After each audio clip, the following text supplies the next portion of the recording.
নিজের চোখে কিছু দেখিনি, কিন্তু আমি দুবার একই জিনিস অনুভব করেছি। তার খানিকক্ষণ বাদে আমার মনে হচ্ছে পা ধরে উম, প্রচন্ড শক্তিতে আমাকে টানা হচ্ছে। তো আমি কিছুতেই সেই আমি আমি চোখও খুলতে পারছি না। আমি সেই সেটাকে আমি ছাড়াতেও পারছি না। অনেকক্ষণ মানে ঘুমের মধ্যে যেন ভগবানের নাম করছি। নমস্কার বন্ধুরা, ফিয়ার ব্লকে আপনাদের স্বাগত। আমি রূপম চক্রবর্তী, সঙ্গে সাউন্ডে আছে সমীরণ রয়। আমাদের কাছে ঘটনা পাঠাতে গেলে কিভাবে পাঠাতে হবে এখানে বলে রাখি। আমাদের মেল আইডি রয়েছে এবং আমাদের হোয়াটসঅ্যাপ নম্বরও রয়েছে, যেখান থেকে আপনারা ঘটনা লিখে পাঠিয়ে দিতে পারেন। আমাদের ফেসবুক পেজে রয়েছে, আপনাদের ফেসবুক পেজে আমাদের সঙ্গে যোগাযোগ করা খুব সুবিধা হবে। ফিয়ার স্পেস ব্লগ লিখলেই আপনারা আমাদের সঙ্গে যোগাযোগ করতে পারবেন। আপনারা ফেসবুক পেজেও আপনাদের জীবনে ঘটে যাওয়া সত্যি ঘটনা আমাদেরকে লিখে পাঠিয়ে দিতে পারেন। বর্তমান যুগ সায়েন্সের যুগ এবং টেকনোলজির যুগ। সায়েন্স আজও বিশ্বাস করে না প্যারানর্মাল অ্যাক্টিভিটি ঘটতে পারে, কিন্তু তাতে কি, প্রতিনিয়ত প্রতিদিন ঘটে চলেছে প্যারানর্মাল অ্যাক্টিভিটি প্রতিটি মানুষের সঙ্গে। আর যখন প্যারানর্মাল অ্যাক্টিভিটি ঘটে, তখন আজও সায়েন্স এর ব্যাখ্যা দিতে পারে না। তবু তারা মানতে নারাজ যে ভূত প্রেত আত্মা কিছু একটা আছে। বেশি কথা না বলে চলে যাব আজকের ঘটনায়। আজকে আমরা পেয়ে গেছি একজনকে, যার সঙ্গে ঘটে গিয়েছিল কিছু বছর আগে প্যারানর্মাল অ্যাক্টিভিটি। ওনার গলাতেই আজকে আপনারা শুনতে চলেছেন একটা সত্যি ভৌতিক ঘটনা। ওনার একটা আলাদা পরিচয় আছে। উনি একজন স্বনামধন্য সঙ্গীত শিল্পী। ওনার নাম দেবস্মিতা মিশ্র। তাই চলে যাচ্ছি ওনার কাছে সরাসরি আজকে ফিয়ার ব্লকের নতুন একটা সত্যি ভৌতিক ঘটনার সাথে। নমস্কার। নমস্কার। আপনি দেবস্মিতা বলছেন তো? হ্যাঁ, বলুন। হ্যাঁ, তো আপনার সঙ্গে একটা প্যারানর্মাল অ্যাক্টিভিটি ঘটেছিল, যেটা আপনি আমাদের ফ্যামিলির সঙ্গে শেয়ার করতে চান। তা সেই বিষয়ে আপনার সঙ্গে কিছু কথা বলার আছে। তা আপনি এই মুহূর্তে ফ্রি আছেন তো? হ্যাঁ, হ্যাঁ, ঠিক আছে, বলুন। আচ্ছা, তো আপনি যদি একটু আমাদের ফ্যামিলির সঙ্গে শেয়ার করেন এই ঘটনাটা। হ্যাঁ, আসলে আর আমি আহ, তার আগে একটা প্রশ্ন আছে আপনার কাছে হ্যাঁ, আমার, হ্যাঁ, হ্যাঁ, যেটা বলুন। হচ্ছে আপনি ভূত প্রেত এগুলোতে বিশ্বাস করেন তো? না, আমার সাথে এই ঘটনাটা হওয়ার আগে পর্যন্ত আমি কোনোদিনও কিছু এরকম ধরনের যা হয় সম্মুখীন হইনি, তাই বিশ্বাসও করিনি। আচ্ছা কিন্তু এই ঘটনাটা তো ঘটেছে আজ থেকে প্রায় আহ, বহু বছর আগের কথাই এটা। আচ্ছা আচ্ছা আচ্ছা। তা এটা কি আপনার কোনো জায়গায় মানে গান করতে গিয়ে ফিরতে রাত হয়েছে এরকম কোনো জায়গায় ঘটেছে কি? না, না, এটা সম্পূর্ণ আমাদের বাড়ির মধ্যেই বাড়ি, আমাদের বাড়ির রিলেটিভস এর পাশাপাশি বাড়ি। তো সেখানেই হয়েছে ঘটনাটা। আচ্ছা আচ্ছা আচ্ছা আচ্ছা, ঠিক আছে, তাহলে আপনি আপনার ঘটনাটা স্টার্ট করুন আমাদের ফ্যামিলি কাছে। প্রথমে বলি, এই আমার ঘটনাটা তো অনেকদিন আগেই হয়েছে, ধরুন 2013-14 এরকম সালের কথা বলছি। আজকে 2025, বহু হ্যাঁ বছর। তবুও আমি যেন ঘটনাটাকে মনে করলে এখনো যেন ভয় পাই।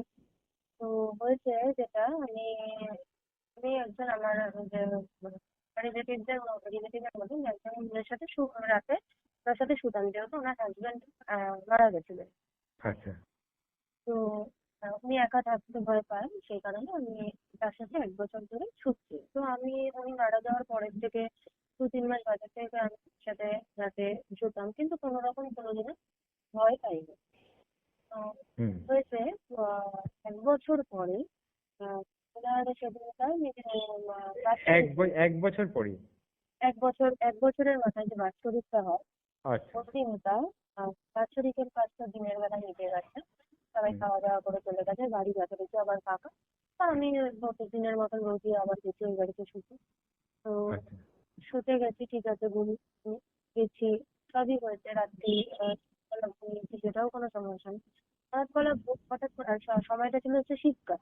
এবার আচ্ছা। শীতকালে ভোর 4টা তো খুবই অন্ধকার থাকে, আমাদের হুম। গরমকালের মতন থাকে না। তো আবার আমি যার সাথে শুতাম তো তার আবার অভ্যাস আছে খুব ভোরবেলা ফুল তুলতে দেয়, যে আচ্ছা। কারণে ওই বাড়িতে কমপ্লিটলি আমি একাই ছিলাম। হুম। উনি আমাকে আমি ঘুমাচ্ছিলাম বলে উনি বাইরে বেরিয়ে গেছিলেন ফুল তোলার জন্য। তো হঠাৎ করে ভোরবেলা 4টের সময় শীতের মধ্যে মেয়েটা যখন ছেলে ঘুমিয়ে দিয়ে শুয়ে আছে, তো আহ, ঘুমটা ভেঙে গেল আচমকা। ঘুম ভেঙে যাওয়ার পরে হঠাৎ আমি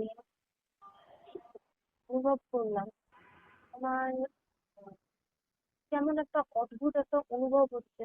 আমি হঠাৎ করে পেছনে পাশ ঘুরলাম, পাশ ঘুরে দেখছি তো কেউ নেই। আবার আমি আমার মতন করে সাইড হয়ে শুয়ে পড়লাম। শুয়ে পড়ার পরে আহ আমার কি মনে হলো, আমি ফোন ছিল আমার কাছে, ফোনটা আবার উঁচু করে দেখলাম যে পেছনে কেউ আছে বা কিছু। তো দেখলাম সেটাও কিছু নেই। তো আমি যথারীতি আবার সোজা হয়ে কাত হয়ে শুয়েছিলাম, সোজা হয়ে শুলাম। শোয়ার পরে হঠাৎ তার খানিকক্ষণ বাদে আমার মনে হচ্ছে পা ধরে উম, প্রচন্ড শক্তিতে আমাকে টানা হচ্ছে। তো আমি কিছুতেই সেই আমি আমি চোখও খুলতে পারছি না, আমি সেই সেটাকে আমি ছাড়াতেও পারছি না। অনেকক্ষণ মানে ঘুমের মধ্যে যেন ভগবানের নাম করছি, আমি বুঝতে পারছি। তারপরে এরকম করতে করতে বেশ খানিকটা সময় তারপর দেখলাম আমার পাটা কেউ ছেড়ে দিল। হুম। তারপরে আবার খানিকক্ষণ আমি তো আবার উঠে বসলাম। উঠে বসে দেখলাম যে কই কিছু নেই, তো আমি আবারও শুলাম। শোয়ার পরে তখন ওই মোটামুটি 4:30 মতন বাজে, 4:30 4:30 এরকম বাজে। তখন আমি আবার শুলাম, সেদিনবার আমার সাথে সেম ঘটনা ঘটলো। ঘটার পরে আমি আর সেই মুহূর্তে মানে ওই ওরকম অনেকক্ষণ, প্রথমবারের তুলনায় দ্বিতীয়বারে তো বেশি সময় ধরে হলো। হওয়ার আচ্ছা। পরে আমি তখন উঠে বসলাম। উঠে বসলাম, লাইট জ্বালালাম। আমি চুপ করে ঘরে বসেছিলাম, যেহেতু ঘরে কেউ ছিল না, আমি কাউকে ডাকতেও পারিনি। তো তারপরে যখন ভোরের আলো ফুটেছে আমি তখন ওনার আপনি কি ঘরে একাই শুতেন? আমি ওনার সাথে শুতাম। উনি যেহেতু বাইরে ফুল তুলতে বেরিয়েছিলেন, ও ওই আচ্ছা। জন্য আমি ঘরে একাই তখন সেই মুহূর্তে শুয়েছিলাম। আর হুম। এই ঘটনাটা হওয়ার অনেকক্ষণ আগেই উনি বেরিয়ে গেছেন, আমি তাই জন্য ওনাকে ডাকতেও পারিনি। কিন্তু ভোরের আলো ফোটা অব্দি আমি ঘরে বসে অপেক্ষা করেছি লাইট জ্বালিয়ে। আমি নিজের চোখে কিছু দেখিনি, কিন্তু আমি দুবার একই জিনিস অনুভব করেছি। সেটা আমি আজও মনে করলে আমার গায়ে কাঁটা দেয়, আমি থাকতে পারি না। যদিও আমার তারপর থেকে আর কোনোদিনও কোনো কিছু হয়নি। আমি ওই বাড়িতে কিন্তু তার পরের দিনও আবারও শুতে গেছিলাম। ইভেন আমি তারপর থেকে আমি ওই বাড়িতে 5 থেকে 6 বছর একটানা শুয়েছি। আমার কোনো দিনও কোনো রকম সমস্যা নেই, একটা দিন আমার ওরকম অসুবিধা হয়েছিল। হ্যাঁ, তো তারপরে আমি পরের দিন মনের অনেক সাহস নিয়ে সেই বাড়িতে গেছিলাম। তা এই হয়েছিল আর কি। তারপর ভোরবেলা আমি আবার বাড়িতে চলে এসেছিলাম। আচ্ছা। আচ্ছা। এইটুকুনি আপনার সঙ্গে ঘটেছিল ঘটনা? এই ঘটনাটাই ঘটেছিল। আপনি আর মানে কাউকে কাউকে দেখেননি, জাস্ট আমি ফিল করতে পেরেছেন? হ্যাঁ, দুবার একই জিনিস, কিন্তু আমি কাউকে বুঝতে পাইনি। আচ্ছা। আচ্ছা। আচ্ছা। আচ্ছা। আপনার ঘটনাটা বেশ ভালোই লাগলো শুনতে। একটা ইউনিক ঘটনা, এই ধরনের ঘটনা আমাদের চ্যানেলে আজ পর্যন্ত দেওয়া হয়নি। তো অনেক অনেক ধন্যবাদ। আপনার সঙ্গে যদি আর কোনো ঘটনা ঘটে থাকে কোনোদিন, আপনি বলতে পারেন, আমাদের সঙ্গে শেয়ার করতে পারেন আমাদের ফ্যামিলির সঙ্গে। হ্যাঁ, তো নিশ্চয়ই।